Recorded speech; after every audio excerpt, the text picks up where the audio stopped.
為咗讓太太多活20年，退休後我花咗3年時間同60幾萬走遍全國近300個宜居城市，各地好壞都摸得一清二楚。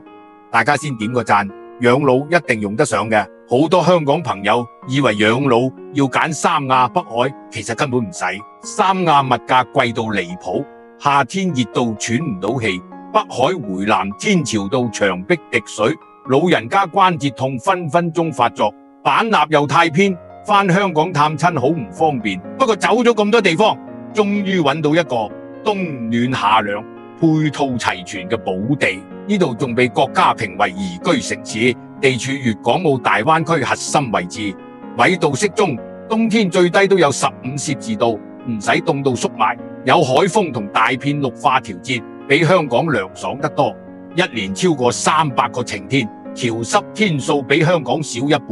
要講呢度嘅好，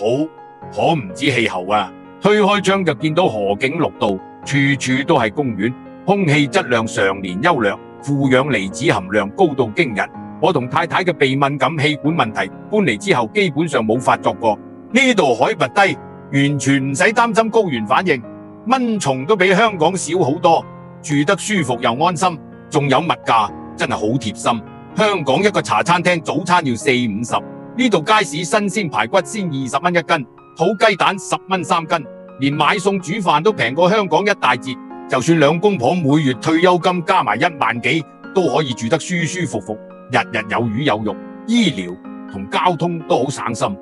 小區附近就有3甲醫院門診，睇小病唔使排長龍，出門就有公交，去高鐵站、城軌站都係10幾分鐘車程。返香港1個鐘就到週末探孫仔同朋友聚會，方便到冇朋友。我哋當下就決定花85萬買咗呢套70年產權嘅精裝兩居室，樓齡新，採光好，夠晒兩公婆住。而家我哋每日聽住鳥叫醒，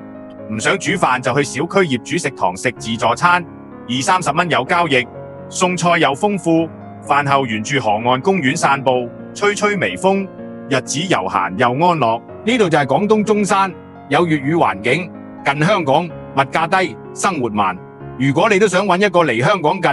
適合養老嘅地方，私信我要地址，親自過嚟感受下呢種舒服嘅退休生活啦。